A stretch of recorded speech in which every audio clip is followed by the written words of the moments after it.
El Jaume és una persona que fa molts anys, és aragonès, de Calataiud, fa molts anys que viu a Catalunya, concretament a Cornellà, a Llobregat, i és periodista, psicòleg, educador, i la seva vida professional ha estat vinculada durant pràcticament tots aquest any a l'adolescència, en totes les seves problemàtiques, molt diverses, però sobretot l'adolescència en aquells nois i noies que estan en situacions complicades, per situacions econòmiques, per situacions socials, per situacions judicials, d'exclusió, de dificultat.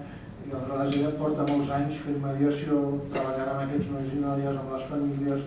Per tant, és una persona d'una dilatadíssima experiència en aquest sentit, que ha fet, com és evident, un munt de publicacions, de llibres, d'articles, d'aparicions en els mitjans de comunicació diversos.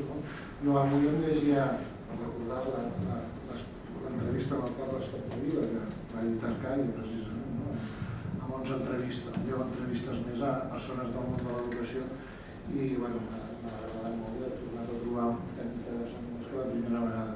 Per tant, aprofitem la presència del Jaume.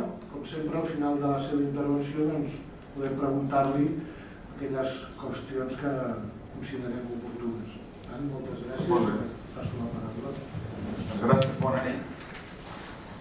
Encantat que tingueu ganes de compartir aquesta estona. Aquest matí he estat, no sé si amb algun dels vostres fills o filles, no sé si han estat, si us han dit alguna cosa, en tot cas, no sé si hauran tornat escandalitzats a casa o no, no sé com. I ahir vaig estar parlant amb els vostres companys d'educació, companys com pares i mares en l'altra escola. A vegades això que nunca segundas partes fueron buenas vol dir que potser se m'olvida algunes coses o tinc la sensació que ja he explicat el que vosaltres no heu sentit. Com bé, sense aclarir, com bé us comentàvem, que això va en clau de dona, però en realitat jo acabaré parlant en clau d'adolescent i d'una altra manera. Sí, el discurs pot estar molt bé. Ja a partir d'ahir, no cal repetir-lo, suposo, soc l'únic no dona del cicle, per tant, és possible que tingui una perspectiva políticament poc correcta, però no s'enfadeu gaire. Jo no deixo de ser una mena d'apòstol dels adolescents que intento descobrir la seva lògica, no la seva raó, els seus arguments, la seva manera d'entendre el món. I a vegades nosaltres diem coses als adolescents que diuen, bueno, vale, ja està bé, sí, però, després què? Comentava ahir com aquesta setmana m'ha tocat, la setmana anterior em va tocar intervenir en una sèrie de sessions sobre la publicitat i la imatge del cos, i alguna companya de professió explicava els trastorns d'alimentació, la imatge i els trastorns d'alimentació, i deia, bueno, haurien de fer algunes d'aquestes coses. I deia un consell meravellós que era fer, si més no, un àpat tots plegats a casa ordenadament i tranquil·lament. I deia, vale, sí, però... I la batalla perquè arribi d'hora a l'adolescent, i quan et digui, mare, aquesta que menja és una merda, i quan en realitat ara no tinc com es menja això. Doncs podem dir, no, és que tens que ser respectuosos per les noies, o molt flois, o molt diferent, no sé, sí, vale, però... I després això com ho casem amb el que està vivint. Per tant, les reflexions que jo suggeriré, una setmana en la que, bueno, fa 3 setmanes que es va acabar Merlí, i una part singular de la història amoroso-sexual sentimental d'una part dels adolescents d'aquest país passa per les històries viscudes en el trio final del Merlí. El que jo us acabaré suggerint és com a dues parts. Quan vegi que comenceu a dormir, a canvi algunes coses segur que me'ls estalvi. Però dues parts. Una primera seran com advertiments i una altra seran alguns suggeriments de coses que a mi em sembla que haurien de canviar si volem aconseguir el que volem aconseguir, que és que els nostres nois i noies tinguin una relació entre ells i elles que sigui prou humanament satisfactòria i que sigui prou respectuosa amb les seves singularitats i les seves maneres diverses de ser.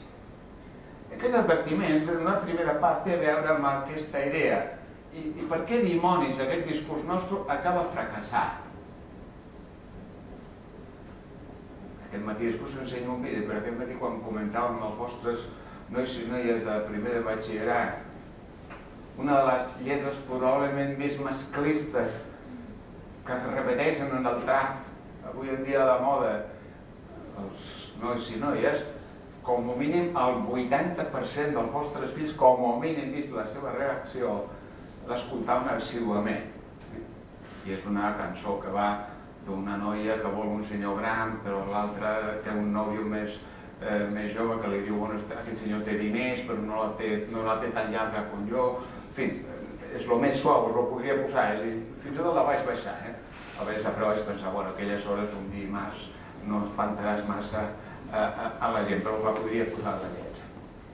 Una lletra, una cançó que a més té com a títol Mayor es Mayor, i que quan jo vaig mirar tenia 220 milions de visualitzacions. Doncs, per què hem educat en la solidaritat i resulta que bona part dels nostres nois i noies adolescents són purament racistes? Racistes en la vida quotidiana, de dir-li clarament al seu col·lega d'origen català, d'origen magrebí, tu no pots lligar amb les nostres xicotes. O què s'han cregut aquests, que han de tenir els mateixos drets que nosaltres, etc. Per què nois i noies que han crescut sortosament, com bona part de vosaltres, en un món de llibertat sexual, en principi no hi ha cap manament, ni cap déu, ni cap religió que digui com ens hem de comportar sexualment, per què aquests nois i noies acaben assumint moltes vegades conductes de submissió, de satisfacció o de lo contrari, de domini d'una altra persona?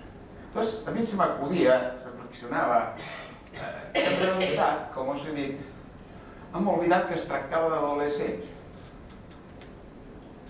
i que els adolescents tenen la seva lògica, insisteixo, no la seva raó, la seva lògica, la que no sempre hem tingut en compte com els educaven per dir, bueno, jo tinc un gran desig, però l'altre té una gran llibertat, perquè quin és el desig que jo tinc no es pot acomplir. I ens hem oblidat moltes vegades de les enormes diferències. De les enormes diferències. No hi ha nois i noies. Les diferències enormes que hi ha entre molts nois o entre moltes noies són molt superiors a les que existeixen a vegades entre nois i noies. Que, comentava, quan a vegades m'ha tocat ajudar o he tingut que fer alguna acció amb noies que es quedaven embarassades en plena adolescència, moltes vegades el debat era per què volen continuar sent mares si saben perfectament que no tenen cap interès, que la seva vida canviarà dràsticament. Però és que moltes vegades et trobaves que noies que no eren res a la vida, que si més no sent mares eren alguna cosa. I que vale que les explotaven, però en realitat és que no podien deixar de sentir-se estimades perquè era l'única poca estima que probablement tenien a la seva vida. I a vegades ens oblidem d'aquestes enormes diversitats, d'aquestes enormes desigualtats. Fins i tot entre els vostres nois i noies adolescents hi ha grans diferències. Aquest matí no era el moment, però si hagués fet només l'anàlisi de l'estètica, de com, entre cometes, van vestits i com es relacionen entre ells, almenys 3 o 4 tribus ja hauria trobat entre els vostres nois i noies adolescents. Per tant, vol dir que som diversos i a vegades fem un discurs que no té en compte la seva lògica, la seva diversitat. I a més, i és una de les coses que existiré després, hi ha formes com masculines de ser adolescent i formes femenines de ser adolescent. Aquest matí, provocant-nos, els he acabat dient, deixeu-se d'històries. Les noies són millors que vosaltres en tot. S'ha liat una mica. He tingut que explicar per què venia després, en tot cas, aquesta insistència en la diferència. Per tant, podem construir un discurs molt maco, molt teòric sobre el respecte, la igualtat, els drets de les dones. Molt bé, com a teoria està bé. I tant de bo la societat acabi comprant aquest discurs.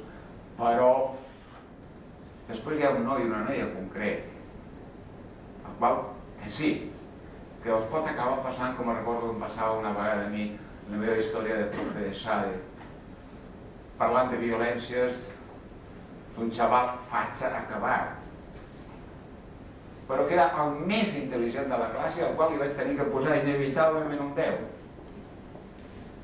Perquè em va contestar l'examen totalment perfectament bé, després va fer una ratlla. Va dir, ara senyor profe, sàpiga vostè que jo penso això, pum, pum, pum, pum. Saben com han de comportar-se, com han d'explicar, però no sempre hem aconseguit que això veritablement acabi sent una qüestió que modifica la seva.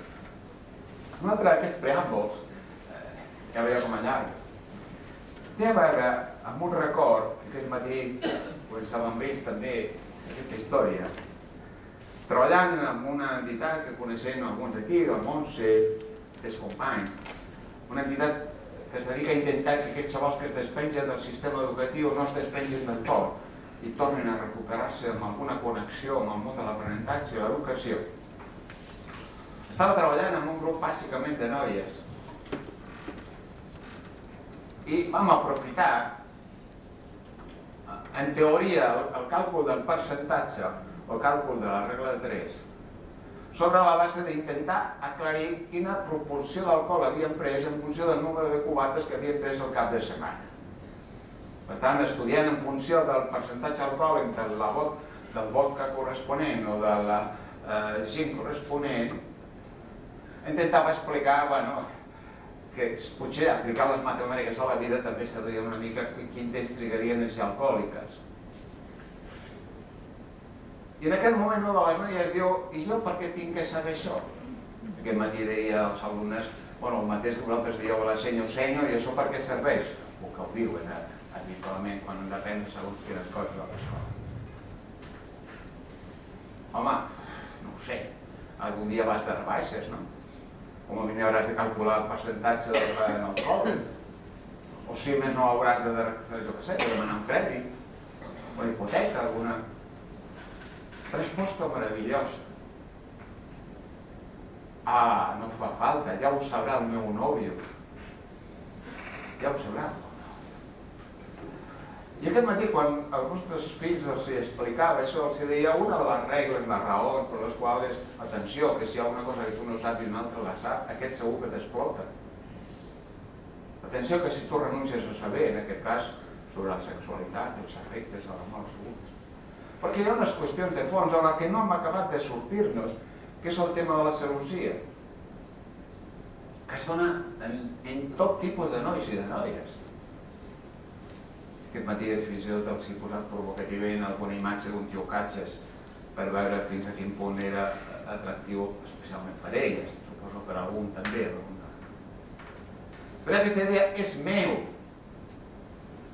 i a condició accepto que jo sigui seva. Com gestionar aquesta idea de la possessió, que en molts casos per empobriment de la seva pròpia sexualitat, en d'altres casos, si voleu, per ideologia masclista, no sempre exactament per això acaba passant el que s'estava... Accepten com una vida possible i feliç, una vida dependent d'una altra persona. Seguint amb la idea, què és el que pretenem? Què és el que a mi em sembla, aquest matí també els deia, la moto que us intento vendre és aquesta, us explicava què és el que... Quina és la moto que us intento vendre a vosaltres aquesta nit? Bueno, hauríem de renovar algunes de les nostres pretensions educatives. La primera d'elles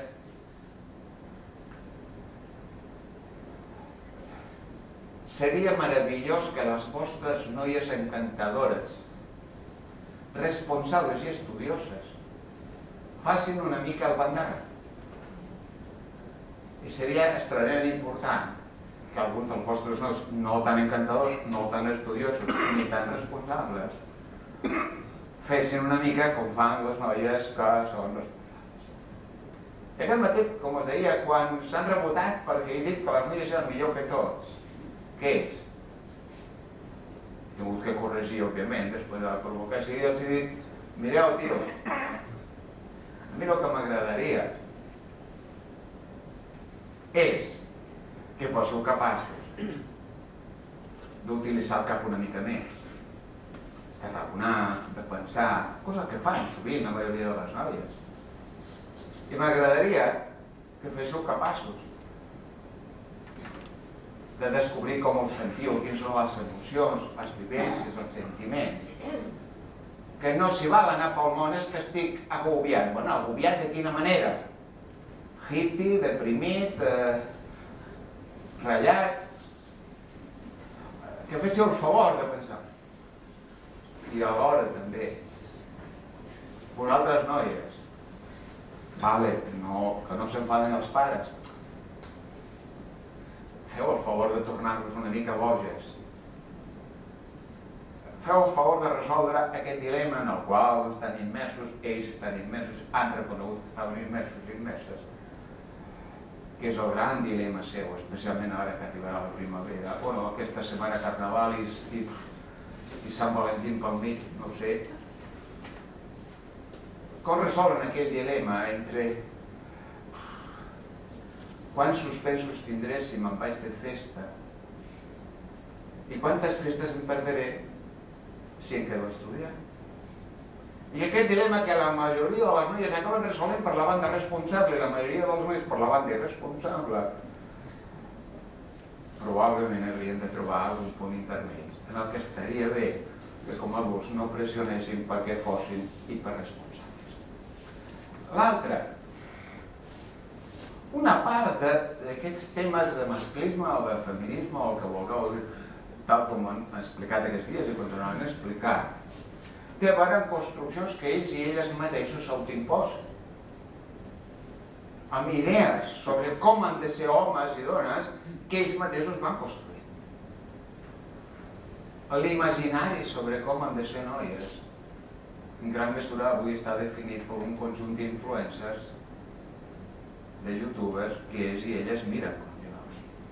Són aquest tipus de components els que acaben definint el que ells mateixos acaben això. Per tant, com treballem o com descobrim aquesta visió. I l'altra, finalment, aclarim-nos. Jo, després de 40 anys i pico d'adolescència, encara no he aconseguit abandonar-la, us asseguro que la gran pregunta educativa és: vostè, senyor papa i mamà, quina mena de jove espera que sigui el seu adolescent? Quin és l'ideal de persona que li està traspassant? Perquè ara segur que no, ara serà adolescent. Però com que un dia o un altre acabarà sortint, acabarà canviant, acabarà modificant-se, què pretens? Quan els envieu a estudiar, quan fan el batxillerat, el que sigui, en funció de què? Perquè en funció de l'imaginari de com seran joves o com seran postadolescents o... Bueno, ja sé que alguns de vosaltres la pregunta que em faríeu si estiguéssim parlant d'adolescents seria: vol dir que han acabat l'adolescència? Quan s'acaba això de l'adolescència? Perquè per molt que els hem enviat allà al batxillerat sembla que encara... no exagerem, jo els he vist bastant joves postadolescents, no. Però en fi, com han de ser aquells joves que vindran després? Seguim aquesta idea. Si hem comentat que es tracta de nois i noies adolescents, l'adolescència és el temps de la vida que va entre la primavera de primer d'ESO i la primavera de primer o segon de batxillerat, més o menys, amb alguns, ja dic, afegitors en alguns casos. Hem de tenir present, sempre tenint en compte la diversitat i sempre tenint en compte que també van canviant, es van modificant, etc. Com a mínim, si volem educar en el que ens importa, hauríem de recordar que són temps de primera vegada. Recordeu el primer amor. Recordeu la intensitat i la desesperació del primer amor perdut.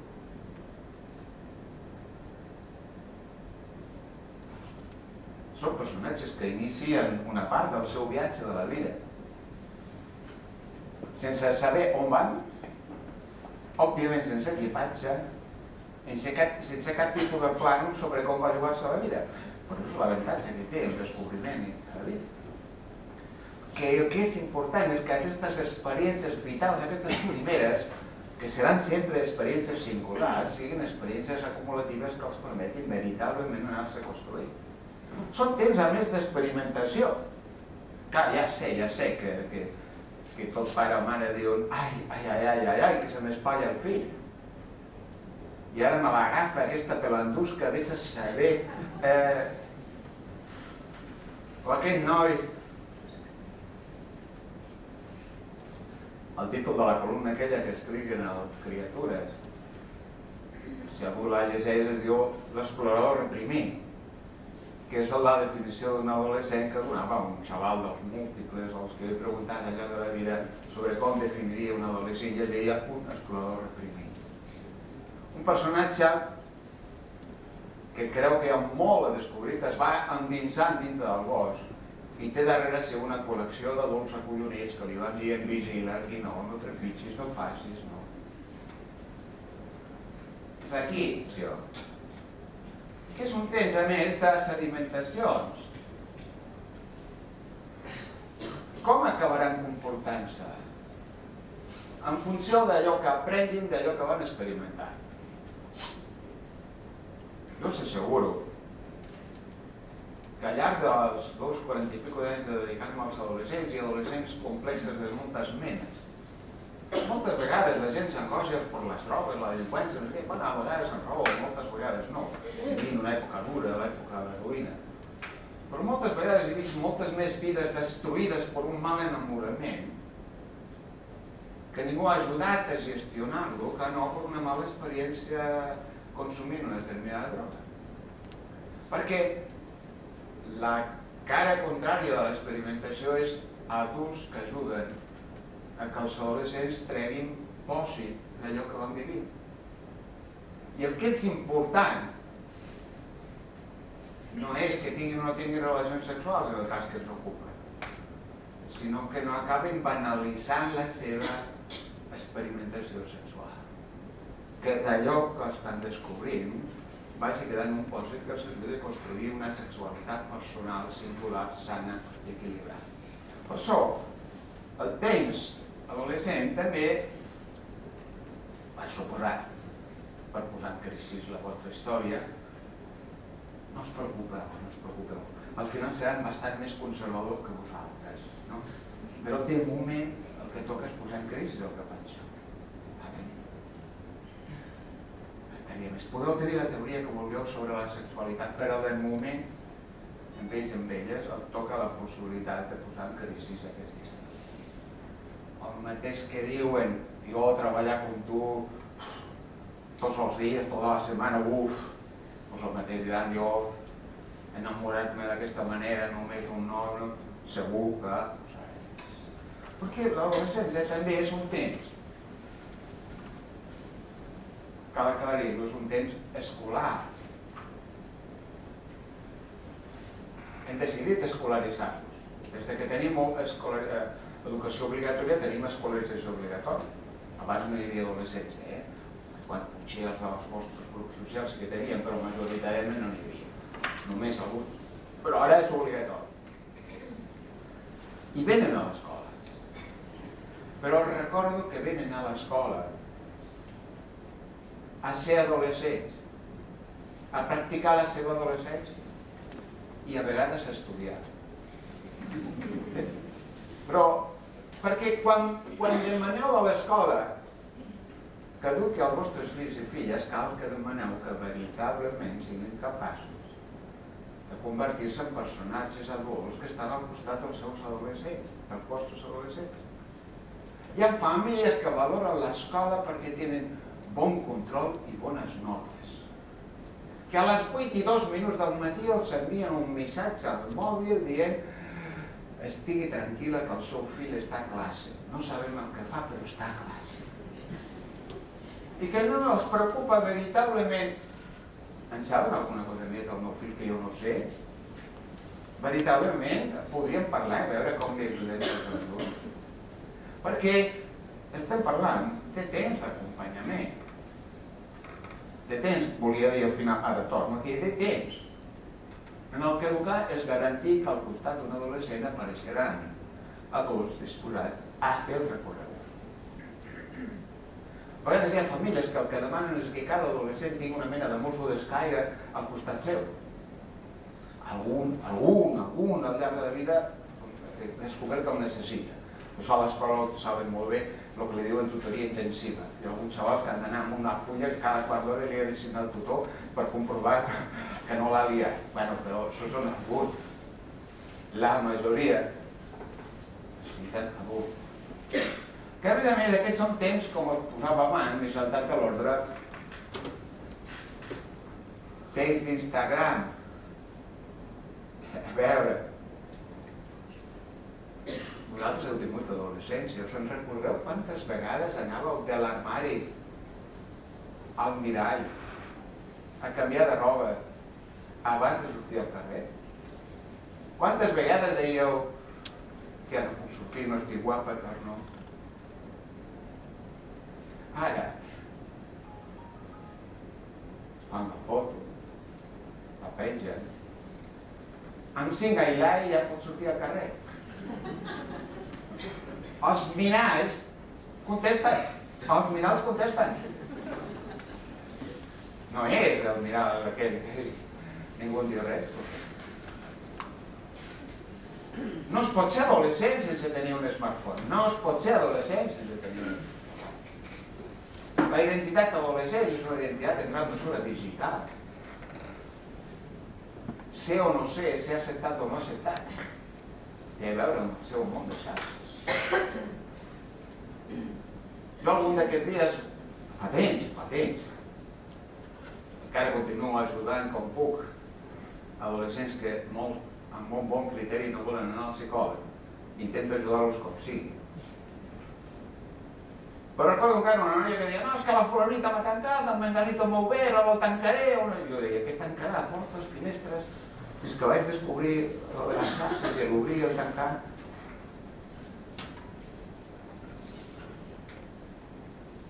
A vegades he treballat amb nois i noies amb especials dificultats. Que per exemple els preguntava, el vostre tutor, el vostre educador, us dona el mòbil? Sí. Li envieu missatges? Sí. I us contesta? Ens contesta quan pot i en funció del que considera si és important o no. Perquè tenen un interlocutor també en el territori virtual, en el territori digital. Amb alguns dels meus amics bastant més joves, deixebles que podria considerar que a vegades hem estat a reunió, recordo un dia que li enviava un missatge a un d'aquests col·legues que deia Jordi, que no sé si estic embarassada. Tots dos estàvem en una conferència d'una altra història. Resposta del company. Bueno, tia, quan has follat? Resposta de l'altre. No ho sé, follo molt. Bueno, no continua la discussió. Òbviament, hi havia una noia que trobava la possibilitat de connectar virtualment, digitalment, amb una persona de referència.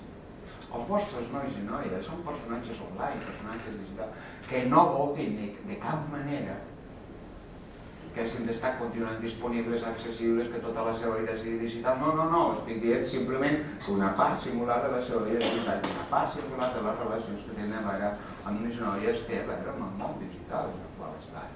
Una part singular. Per suposat, si és una altra xerrada, han d'aprendre a diferenciar la diferència que hi ha entre estar online, saber que els meus col·legues saben de mi i jo sé d'ells, d'estar disponible.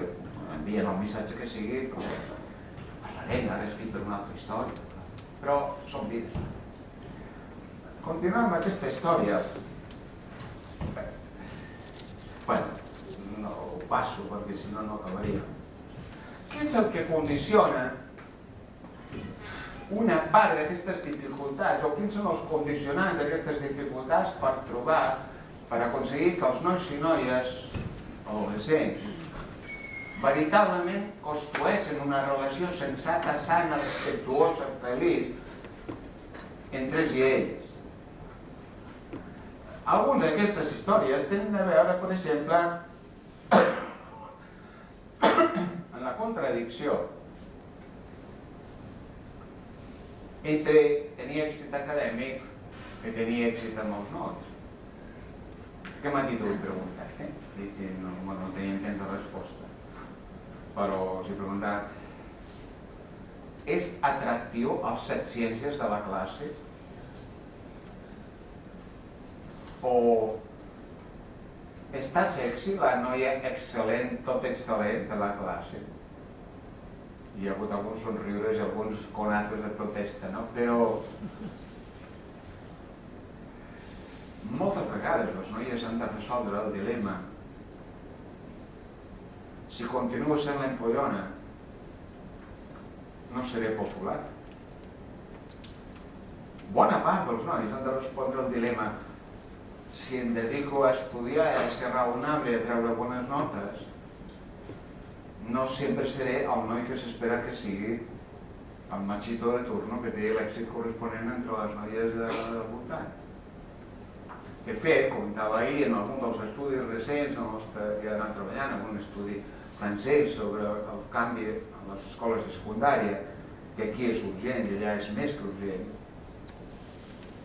Una de les 10 mesures, grans mesures que es proposa és com feminitzar, entre cometes, l'ensenyament, com aconseguir que l'èxit acadèmic també sigui masculí i no només femení. En un moment, qualsevol estadística que agafeu, els vostres probablement no són representatius, qualsevol estudi us demostrarà que l'èxit acadèmic és un èxit bàsicament femení, mentre que els desastres acadèmics bàsicament són desastres masculins. Però que hem d'aconseguir que tenir èxit, com es deia abans, a la vida i a l'escola no es vagi en contradicció de tenir èxit com a noia, com a persona que relaciona, que està descobrint la seva sexualitat. Unes altres de les categories o les condicions que a vegades oblidem, que jo les digués, jo vinc de les filmines, vosaltres dius, que el senyor siguis antidiluvià, però clar, jo vaig aprendre a donar petons veient les pel·lícules 3R de la Sofia Loren. No els rombos aquells que posaven, no, 3R, que l'Església Catòlica se veia una pel·lícula d'aquella que es comunicava per tota la vida, no? No veieu la cara que posaven aquest matí els vostres fills quan els he preguntat quantes hores de vídeo porno porteu a sobre? Perquè moltes vegades el que comencen a tenir entre ells és una mena d'imaginari reflectit en el vídeo porno. Estan absolutament innocents respecte a com comportar-se entre ells, però l'imaginari de la quantitat de coses que han vist és enorme. I no es tracta de prohibir el vídeo porno, no, es tracta de que veritablement, si al tutor del vostre fill se li acudeix demà passat treballar una qüestió de la sexualitat i els hi posa un vídeo porno, no vindreu amb la Guàrdia Civil aquí a reclamar que ho estan pervertint i adoctrinant. Perquè l'única manera d'educar els vostres fills i filles és que veritablement tinguin en compte que bona part del que estan construint té a veure amb el vídeo entre cometes porno. Curiosament, quan estaven connectant a l'Apple TV, quan estàvem de tant d'això, apareixia aquí el Netflix i apareixia la gran pel·lícula de la setmana. 50 ombres de Grey, versió final. Tinguem en compte, insisteixo, que no podem posar, que no és una qüestió de que sàpiguen si els ovaris estan en l'occipital o en el frontal, no és aquesta història, sinó de com. I, bueno, ja no voldria allargar-me. I finalment, aquest matí, ara mateix ho retornava,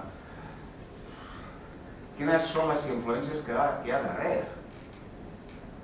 Aquest matí realment es sentia quan els dic, vosaltres també sou 24/7, que és 24 hores al dia escoltant una determinada música els 7 dies de la setmana, I sí, majoritàriament.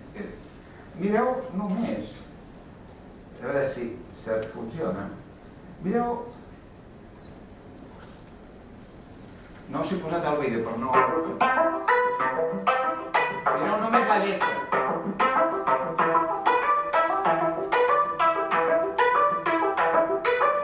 La cançó es diu Mercadona,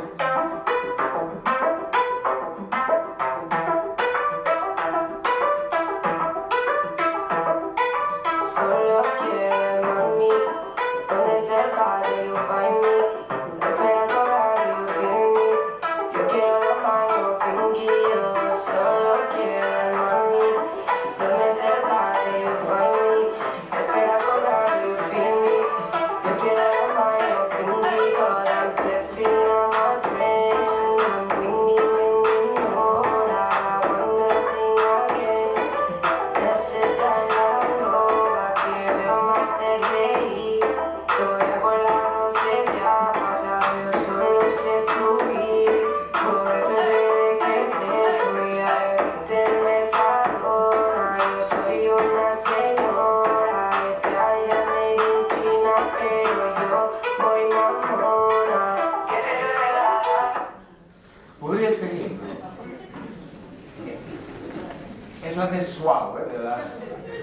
I no us he posat el vídeo de cap tipus de qüestió de sexy, simplement perquè deixo el trilingüisme, no, la combinació possible de tots els idiomes possibles, no? Però, tornant a on estava, arribem a la segona part, en el que us voldria suggerir 5 territoris educatius en els quals val la pena que tornem a pensar. Algú insistiré més, d'altre menys. Però si volem veritablement construir una relació sana, sensata, amorosa, feliç, plantera, entre els nois i noies, entre el seu món, que respecta nois i noies, que respecta nois i noies que també tenen sexualitats diferents, hem de pensar de manera renovada sobre el tema del cos, han de pensar sobre la sexualitat, han de pensar sobre les identitats, han de pensar sobre el plaer i la felicitat, i han de pensar sobre les ideologies que justifiquen que tinguem que respectar o no, en aquest cas, a les dones, més que als homes, respectar o no a les dones. Telegràficament, parlarem una mica d'alguns d'ells. El tema de la gestió del propi cos. Aquest matí he advertit, especialment a les noies, recordeu que les empreses dedicades a aprimar-se o les empreses destinades a oferir operacions estètiques, les empreses destinades simplement a les dietes, tenen la seva base en haver convençut a moltes adolescents que no estiguin d'acord amb el seu cos. I que la immensa majoria de la immensa quantitat, no us ho preguntaré perquè estic molt lluny, però la quantitat de règims que heu fet al llarg de la vostra vida i que continuareu fent, tenen a veure amb un moment complicat de la vida de l'assistència de qualsevol adolescent, que és que malauradament no tens les curves en el lloc que toca quan justament t'agradaria comprar-te la moda mango corresponent. I no té remei, perquè no veig que facin publicitat per a adolescents que algun dia seran meravelloses però ara no s'acaben d'aclarir amb el cos. Però hauran, perquè fixeu-se, normalment, especialment ell, bueno, no especialment, tots dos tenen una mena de pressa. Aquest matí també ho comentava. Per, ja t'ho has fet? No, encara no ho he fet. Ja t'has fet una tia? No, encara no. Aquesta pressa per a... que tampoc quadra amb els diferents ritmes de maduració. Com li ajudes a un noi o una noia a dir els canvis en el teu cos van al seu ritme. panes. Jo treballava a la primària 75, 76 del segle passat. A 7è, 8è de primària fèiem estadística utilitzant les estadístiques de la mesura i el pes que s'havia de fer en la revisió sanitària, diguéssim. Amb els nois i noies mesuraven, els pesaven, i fèiem càlcul estadístic. I els explicaven allò de la curva. Jo els deia, mireu, jo no vaig créixer fins quasi als 20 anys, vaig estar creixent fins a... Quan era com tu era un renacuajo, no em deixaven mai jugar a bàsquet. No veieu la cara de felicitat d'alguns xavals que sortien de la classe dient el Funes m'ha dicho que creceré. Perquè d'alguna manera traspassaven la idea, cadascú va al seu ritme, com els ajudes a gestionar un cos, insisteixo, que no passa gaire, com els ajudes a construir la pròpia imatge, a manar sobre les hormones. Aquest matí els deia, sou burros si creieu que quan esteu de mala hòstia és per culpa de l'horòscopo.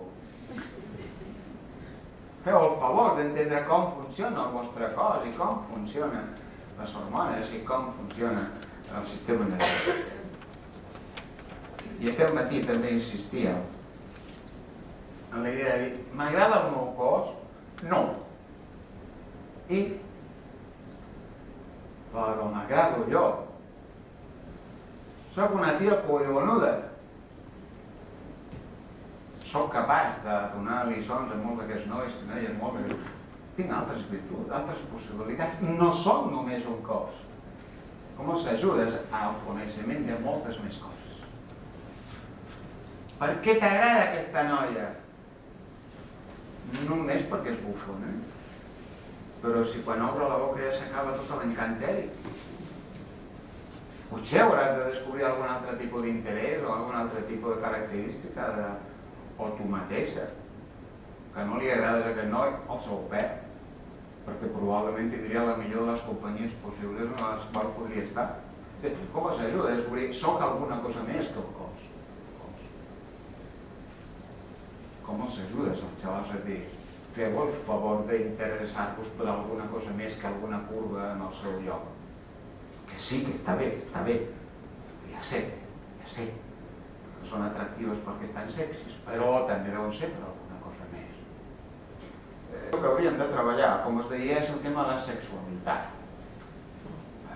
No referé ara al programa d'educació sexual, que segur que teniu perfectament planificat a l'escola, en cada moment, en cada situació, ni és el moment ni és la situació, i a aquestes hores no posarem vídeos porno ara aquí, però com a mínim revisem algunes coses en les que val la pena que pensem, perquè si són temps de primera vegada, són temps d'experimentació i hem dit són temps d'acompanyament, el que no podem fer és deixar-los sols i soles en la comprensió d'allò que els està passant, que estan vivint, que estan descobrint, que estan experimentant. Per tant, en l'obvi, la sexualitat, com a mínim, hem de compatibilitzar aquesta vivència dels adults que sempre considerem que no han crescut prou. La meva nena, com ha de tenir nòvios? És una nena, tio, que va pel tercer, que no t'enteres. Viceversa.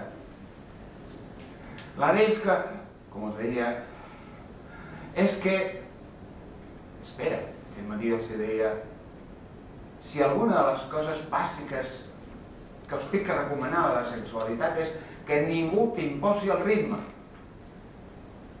Folla quan veritablement tinguis ganes, estiguis més o menys preparada i te'l puguis passar bé, no quan algú et digui que ho has de fer. Perquè veritablement seran ritmes que t'haurà imposat un altre. Seran experiències que t'haurà imposat un altre, no experiències que tu hauràs anat vivint, veient, en funció del que estàs. La segona idea de la sexualitat és que ells i elles,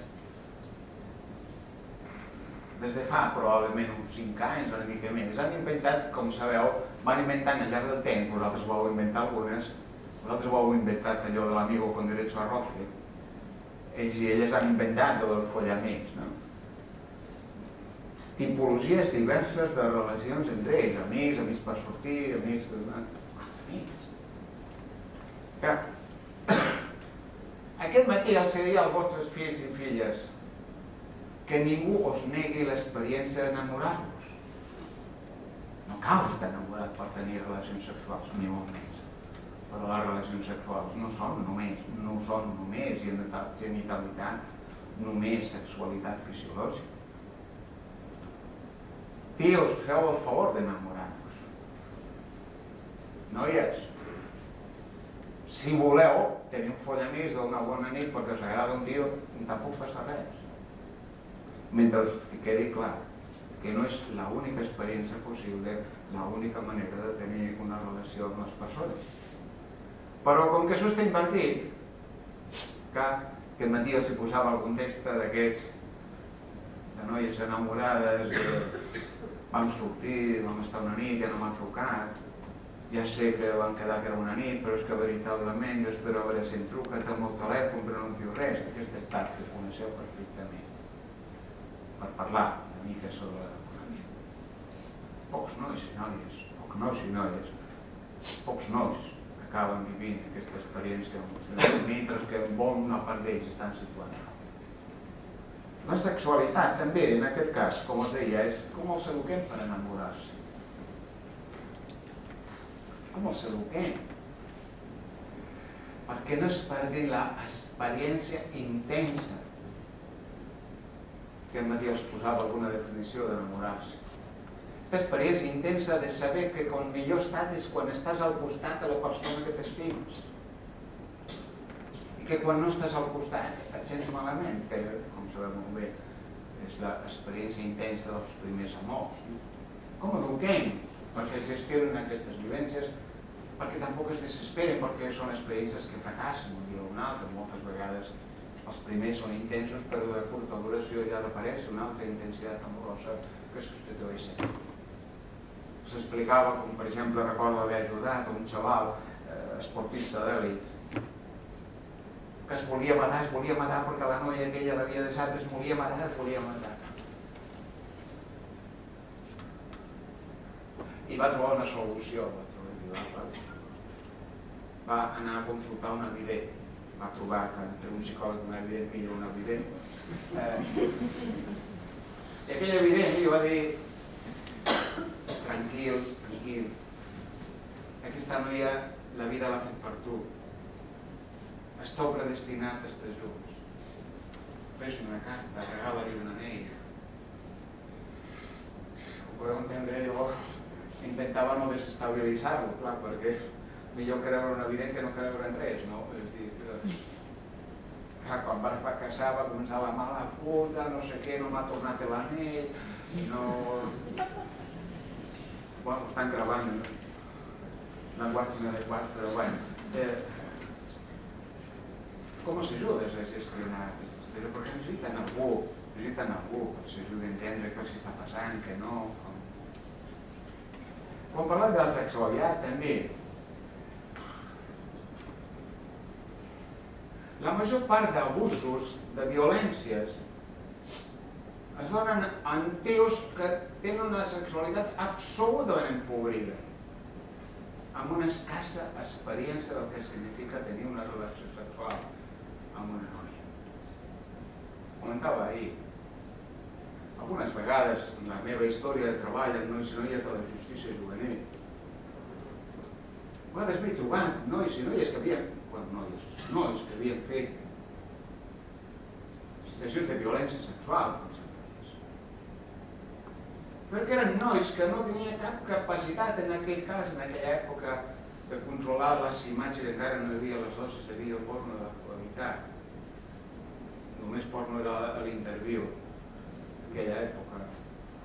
Però que en l'estímul aquest de la hipersexualització, que sovint estan sotmesos,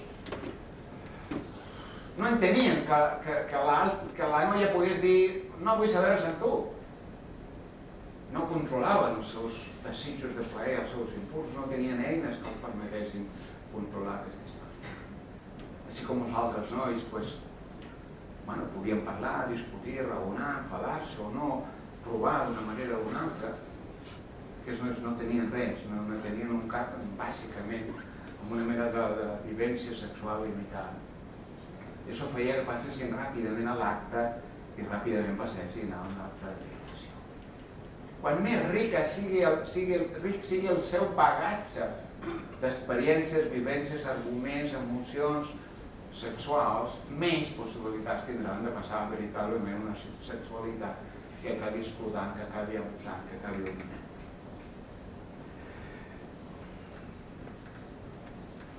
No podria allargar més, són només alguns apunts.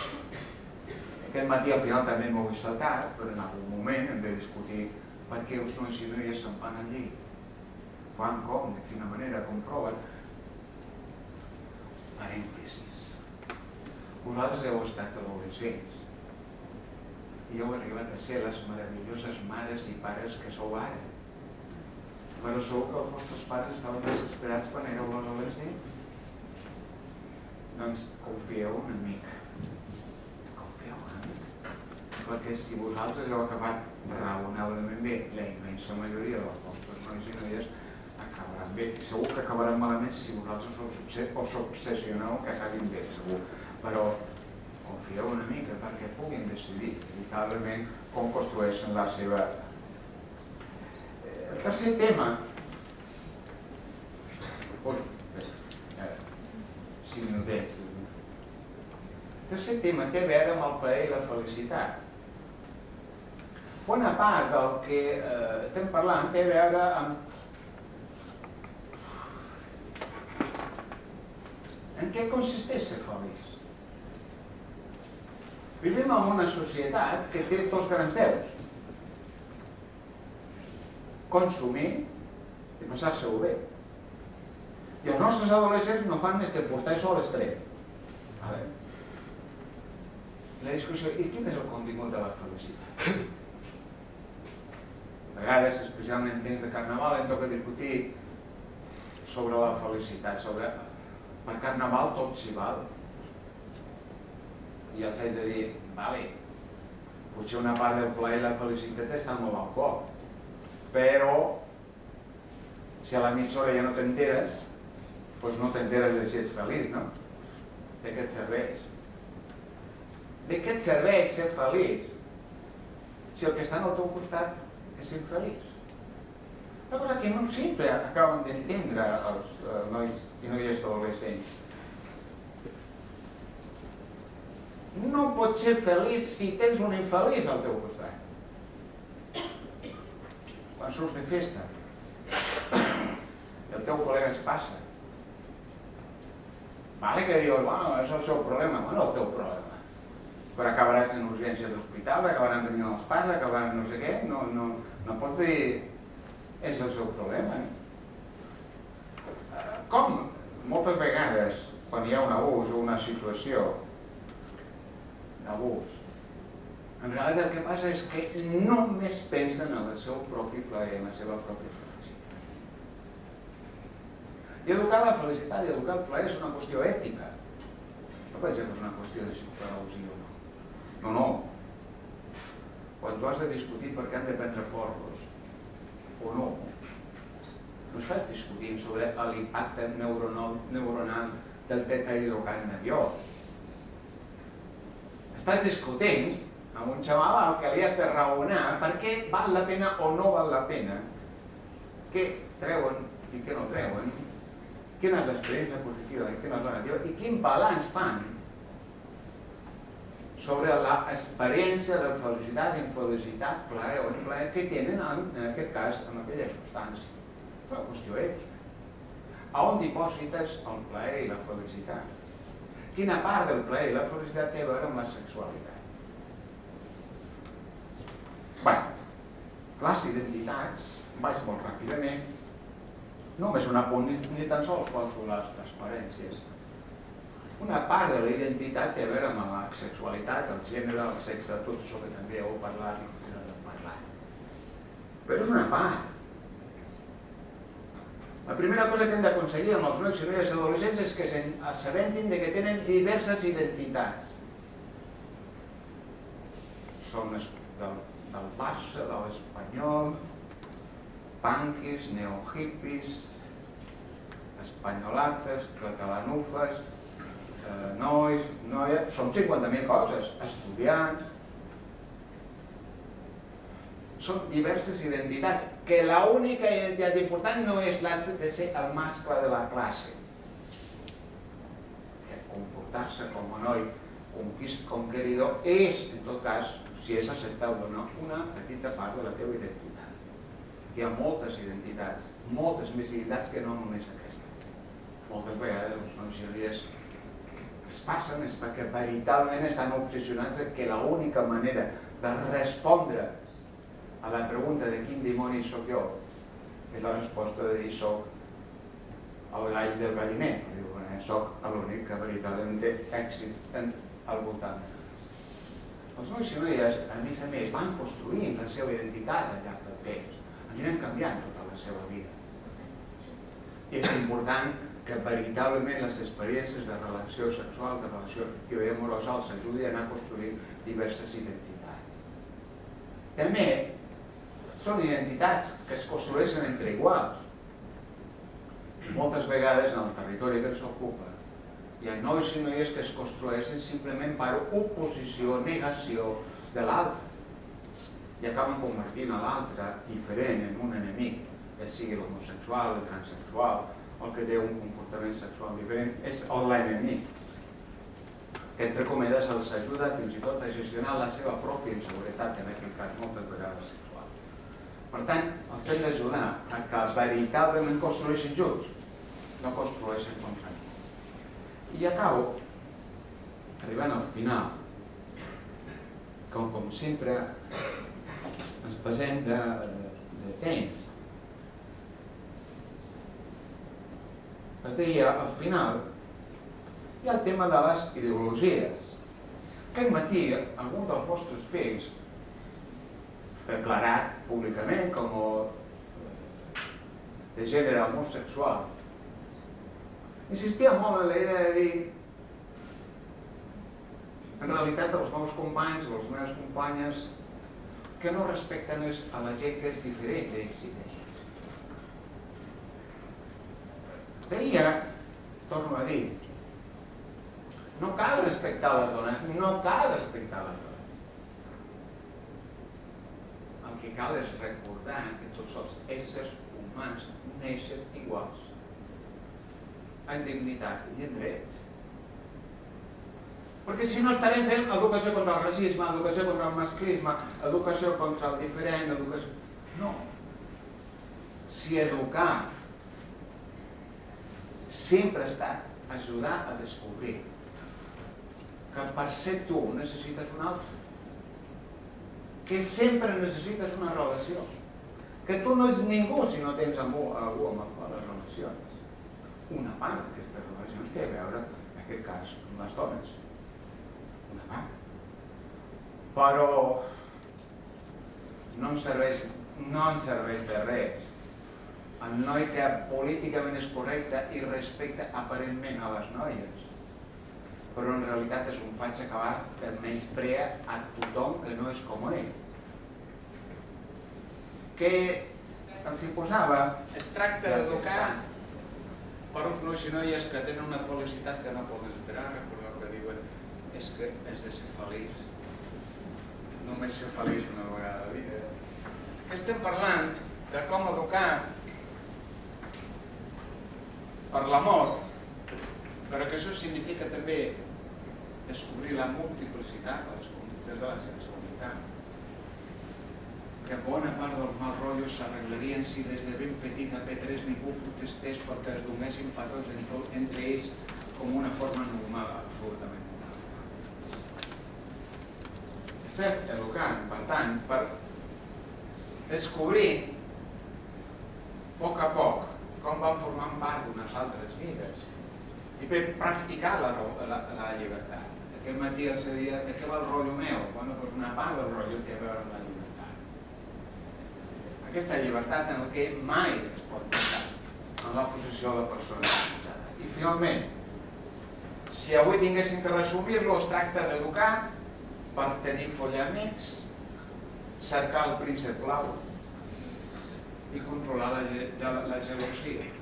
Educar perquè siguin persones amb capacitat de ser felices en companyia de nosaltres, necessitant nosaltres per ser feliços. Res més, si encara aguanteu teniu la paraula. Gràcies.